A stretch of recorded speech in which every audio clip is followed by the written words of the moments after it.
মানে মুজমাল।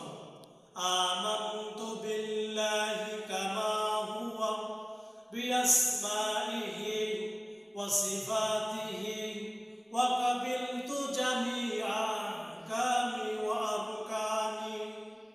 ইমানে মুজমালের অর্থ হচ্ছে আমি আল্লাহ তাআলার উপরে ঈমান আনলাম এবং তার পবিত্র নামসমূহ ও গুণাবলীর প্রতি ঈমান আনলাম এবং তার সমস্ত আহকাম আরকান এবং বিধিবিধান মেনে নিলাম।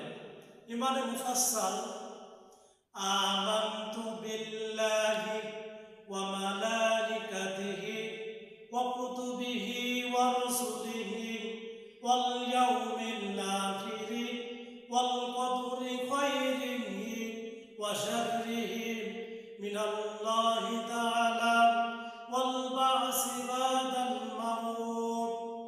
ইমানের মুফাসসালের অর্থ হচ্ছে আমি ঈমান আনলাম আল্লাহ তাআলার উপরে, ওয়া মালাইকাতিহি ফেরেশতাদের প্রতি ঈমান আনলাম, মালাইকাতু ওয়া কুতুবিহি কিতাব সমূহের প্রতি ঈমান আনলাম, ওয়া রাসূলিহি এবং রাসূলের প্রতি ঈমান আনলাম, নবী রাসূলের প্রতি ঈমান আনলাম, ওয়াল ইয়াউমিল আখির এবং আখিরাতের প্রতি বিশ্বাস স্থাপন করলাম, ওয়াল কদরি খাইরিহি ওয়া শাররিহি এবং তকদীরে ভালো মন্দের প্রতি ঈমান আনলাম, ওয়া শাররিহি মিনাল্লাহি তাআলা ওয়াল বা'সি বাদাল মাউত এবং মৃত্যুর পরে আবার পুনরুত্থান ঘটাবেন আল্লাহ তাআলা, তার উপরে ঈমান আনলাম।